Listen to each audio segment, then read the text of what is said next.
భార్య పట్టించినట్లు తెలుస్తోంది. భార్యతో విడాకుల కోసం రవి హైదరాబాద్ వచ్చినట్లు తెలుసుకున్న పోలీసులు అతన్ని అరెస్ట్ చేశారు. శత్రువులు ఎక్కడో ఉండర్రా, చెల్లెళ్ళు కూతుళ్ళు రూపంలో మారువేషాలు వేసుకుని మన కొంపలోనే తిరుగుతూ ఉంటారు.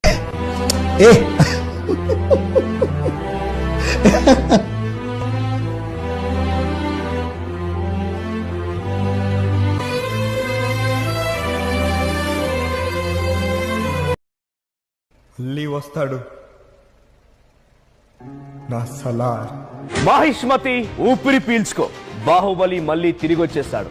ఇది ఇప్పుడు ఐబొమ్మ రవి ఫ్యాన్స్ లో ఉర్రూ తలూగించేటువంటి డైలాగ్. మహిష్మతి ఊపిరి పీల్చుకో, నా కొడుకొచ్చాడు, బాహుబలి తిరిగొచ్చాడు.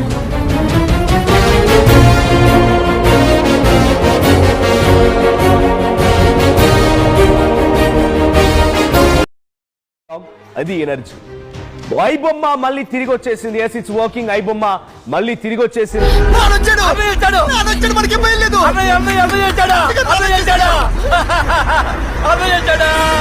ఎన్నిసార్లు కొట్టిన చావని పావురా నువ్వు.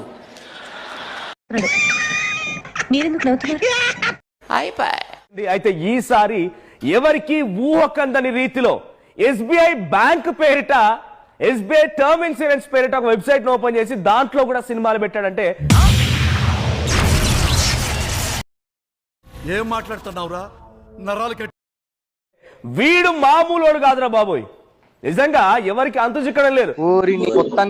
నువ్వు మనిషి నువ్వు ఎన్ని దాచిపెట్టినా, ఎన్ని హార్డ్ డిస్కులు తీసుకొచ్చినా, ఎంత మంది టెక్నాలజీని డిప్లాయ్ చేసి ఐబొమ్మ రవిని కంట్రోల్ చేద్దామని చూసినా నో, ఇట్స్ నాట్ వర్కింగ్. నన్నెవ్వరు అంత చేయలేరు. అదేం పనిచేయడం లేదు. కానీ వాడి మైండ్ సెట్, వాడి ఆలోచన మాత్రం పనిచేస్తోంది. IBomma is still on working. IBomma పనిచేస్తోంది. కొత్త కొత్త రూపాలు మారుస్తూ ఐబొమ్మ మళ్ళీ తెర మీదకి వచ్చింది. నాకు తెలుసు రాడు చావడమే, ఆడి బాడీ బాక్స్ ఆఫీస్. అయితే ఎస్బీఐ టర్మ్ ఇన్సూరెన్స్ పేరుతో ఒక వెబ్సైట్ ని లాంచ్ చేసి ఆ వెబ్సైట్ లో ఈ పైరసీకి సంబంధించిన సినిమాల కాపీ ఐడిని కాపీ చేయగానే అది ఓపెన్ అవుతోంది. What a vision, what a thought. పిచ్చోలు అయిపోయారు మా టీం అంతా.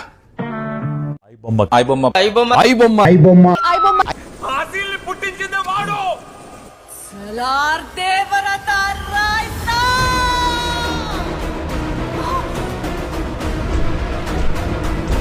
సో ఇది నేను ఈ వార్త చెప్పడంలో నా ముఖ్య ఉద్దేశం మళ్ళీ పైరసీని ఎంకరేజ్ చేయడం కాదు. పైరసీని నిర్మూలించండి దయచేసి. టీ ఎంత సార్? 100 రూపాయలు. ఇప్పుడు అక్కడ నీలోఫర్ చుట్టుపక్కల ఎక్కడ చిన్న కాపీ 10 రూపాయలు. మరి నీలోఫర్ లో కూడా తాగుతున్నారు కదా సార్. మేము కొన్ని సినిమాలకి అంత ఖర్చు పెట్టి తీస్తున్నాం సార్, కాబట్టి కొంచెం రేటు పెంచుతున్నాం సార్. కోట్లు మేము నష్టపోతున్నాం అంటే ఎవరు పెట్టుకోమంటారు? 20 ఏళ్ల కింద మాకు సూపర్ స్టార్ కృష్ణ, శోభన్ బాబు గారు, నాగేశ్వరరావు గారు, ఎన్టీఆర్ గారు, చిరంజీవి గారు, నాగార్జున గారు వీళ్ళందరూ తీసుకోలేదు. అప్పట్లో ఒక సినిమాలో 6 పాటలు ఉన్నాయి. కుటుంబ పరంగా అందరం పోయి చూడవచ్చు. అప్పుడు టికెట్లు తక్కువే, కుటుంబ అనుబంధాలు ఉన్నాయి. ఇప్పుడు సినిమాలు అసలు ఏమైనా ఉంటున్నాయా? యూత్ జరగొడతానికి కాకపోతే ఒక పాట పెడతారు, లింగులు ఇట్టుకుమని.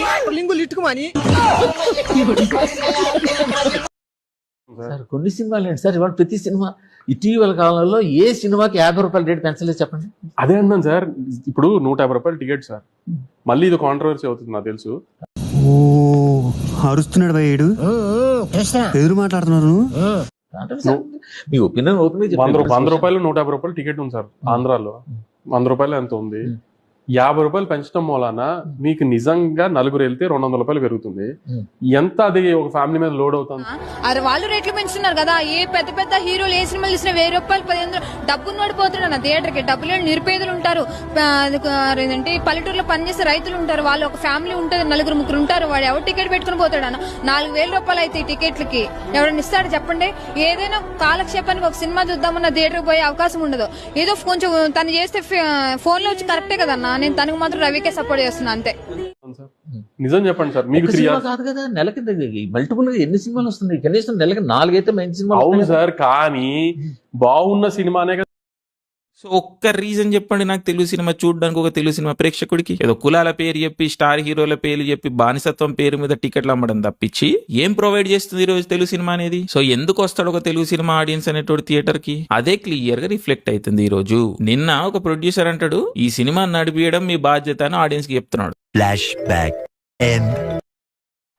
గుర్తుంది కదా, హిందీ బాక్స్ ఆఫీస్ నెట్ కంటే మన నెట్ ఎక్కువ ఉండాలి, దేవరా కంటే 10 ఎక్కువ ఓపెనింగ్ తీసుకురావాలి, ఇది మీ బాధ్యత ఈసారి. అసలు ఏం మాట్లాడుతున్నారు ఆయన? ఏంటి బాధ్యత ఏంటి? డబ్బింగ్ సినిమాకి ఒరిజినల్ లాంగ్వేజ్ కంటే టికెట్ ప్రైస్ మన దగ్గర ఎక్కువ ఉన్నది. అది వితౌట్ హైక్, మళ్ళీ వితౌట్ హైక్ మన దగ్గర టికెట్ ప్రైస్ ఎక్కువ ఉన్నది. అంటే అది రామ్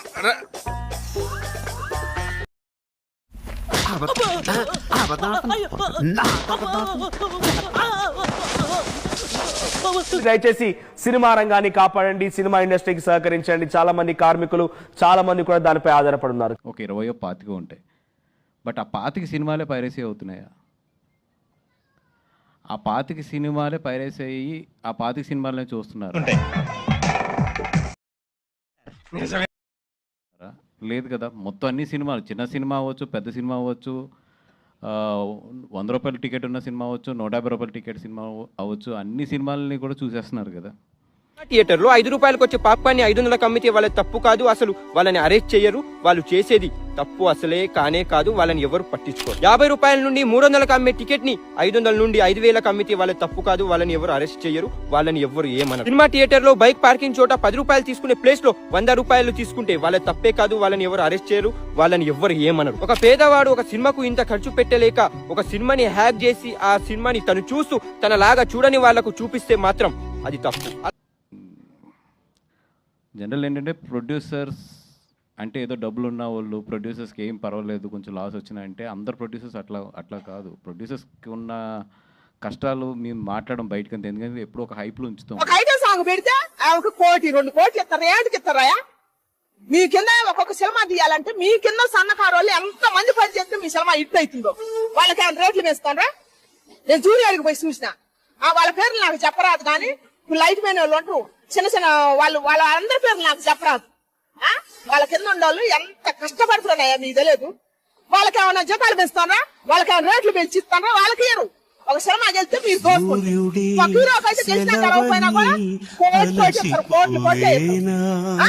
మరి ఇవన్నీ కూడా ఆలోచించాలి కదా. ఇప్పుడు ఎక్కడ కొట్టాలరా? నిన్ను కొట్టకుండా పనే మార్గం లేదా? కానీ ప్రతి జనరేషన్లోనూ ఆ కొత్త థాట్ని ముందుకు తీసుకెళ్ళేవాడు మాత్రం ఒక్కడే వస్తాడు. వాడిని టార్చ్ బేరర్ అంటారు. వెళ్తున్నాడు చూసావా బాలరెడ్డి, వాడే ఆ టార్చ్ బేరర్.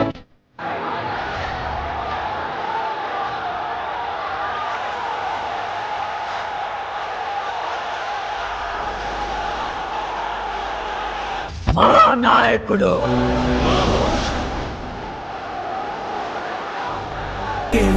ఐబొమ్మ రవికి బెయిల్ దొరికే ఛాన్సెస్ ఎంతవరకు ఉన్నాయంటారు? చాలా కష్టం. ఎందుకు అంటే ఆల్రెడీ 14 days రిమాండ్లో ఉన్నాడు. అండ్ చాలా మంది సెలబ్రిటీస్ అంటే మొత్తం టాలీవుడ్ మొత్తం అగేన్స్ట్ ఉంది. ఎందుకంటే పైరసీ అయింది, వాళ్ళ మూవీస్ అన్ని కూడా లీక్ అవుతున్నాయి, ఐబొమ్మతో అసలు ఆడట్లేదని చెప్పేసి. ఈ రోజు రాజమౌళి గారు, చిరంజీవి, నాగార్జున వీళ్ళందరూ కూడా బయటకు వచ్చి ఏదో అయిపోయినట్టు అక్కడికి వెళ్ళి సపోర్ట్ చేయడం అంతా జరుగుతుంది. 1 కాదు 2 కాదు, ఏకంగా ఐబొమ్మ రవిపై 10 సెక్షన్లను పోలీసులు నమోదు చేశారు. వీటిలో ఐటీ యాక్ట్ తో పాటు బిఎన్ఎస్ సెక్షన్లో సినిమాటోగ్రఫీ సెక్షన్లను కూడా పోలీసులు జోడించారు. అయితే వీటిలో బిఎన్ఎస్ 111(2)B అనే సెక్షన్ చాలా కీలకం. ఈ సెక్షన్ కింద నేరం రుజువైతే ఐబొమ్మ రవికి జీవిత కాలం పాటు శిక్ష పడే ఆస్కారం ఉంటుంది.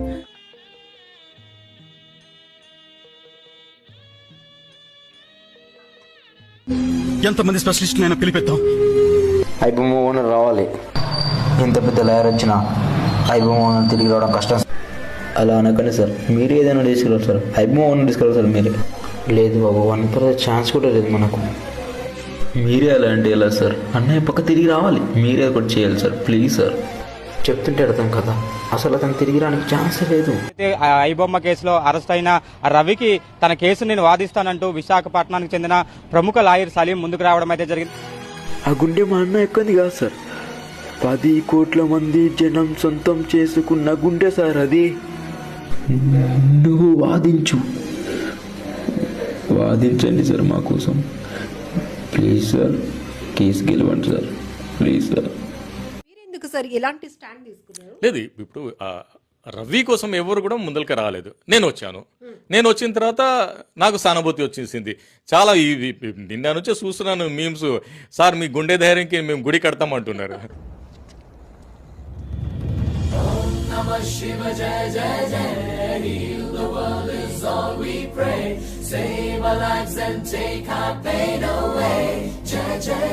సో అలా సార్ మీకు పాలాభిషేకం చేస్తాం. ఇంకా అయితే నేను చూస్తే అసలు నాకు ఏమంటారు కళ్ళు నీళ్ళు వచ్చింది. సార్ నా దగ్గర 5,000 ఉన్నాయి నా అకౌంట్లో, మీ అకౌంట్ నెంబర్ ఇచ్చండి నేను పంపుతాను. తెలుసా? ఇంకా సార్ తెలంగాణ ఆంధ్రాలో 10 కోట్ల మంది ఉన్నారు సార్, మేము 1 రూపీ మీకు ఇచ్చేసి 10 కోట్లు ఇస్తామంటున్నారు.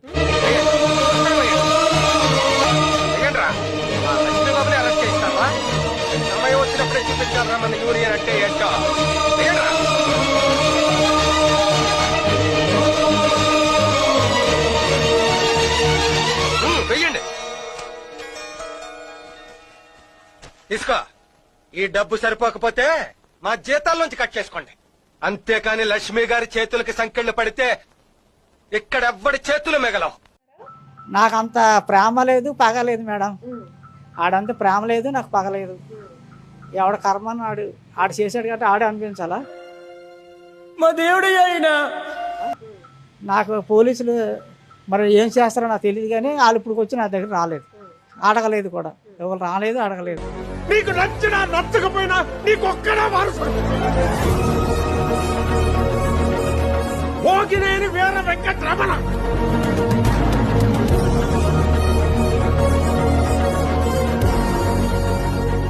నిర్మాతలతో కూడా తప్పు, చాలా తప్పు ఉంది నాకు తెలిసి. అంటే ఇప్పుడు నేను సమర్థించలేదు, ఆడు చేసింది తప్పే, సమర్థించలేదు. దీనికి కారణం అప్పుడు 100,000 ఇస్తే ఎన్టీ రామారావు, నాగేశ్వరరావు యాక్ట్ చేశారు. కోట్లు ఎందుకండి ఒక్కొక్కరికి? కోట్లు ఇవ్వడం నిర్మాతలతో తప్పు. నేను కోట్లు ఇస్తేనే యాక్ట్ చేయను వదిలేయడం అలాంటిది. కొత్త వాళ్ళు ప్రోత్సహించడం కరెక్ట్. ఇది కరెక్ట్ గా చెప్పావయ్యా. ఎంగిలి మెతుకులు తీసుకొచ్చి దోతలేసిస్తే వాటిని బాగా రుచిగా ఉన్నాయని ఆరగించే వాళ్ళందరూ ఈ పైరసీని ఎంకరేజ్ చేసే వాళ్ళే. ఈ లంజా గుడికి ఎవరు? ఈ లంజా గుడికి ఎవరు కూర్చోబెట్టి? పైరసీ సినిమాలు ఎవరైతే చూస్తారో ఆ పైరసీ సినిమాలు చూసే వాళ్ళు ఎవరు అంటే దొంగ వేసే ఎంగిలి మెతుకులకు ఆరాటపడే వాళ్ళని అర్థం చేసుకో. ఏం మాట్లాడుతున్నావురా మాదార్ చోద్? ఎవరు వాడు? ఒక్కడివే పో. వచ్చాడు వచ్చాడు వచ్చాడు వచ్చాడు వచ్చాడు వచ్చాడు. ఇది మొదటి అధ్యాయం మాత్రమే. I am enforcing the army and signing a death warrant of the biggest criminal in India. అసలు కథ ఇప్పుడు మొదలవుతుంది.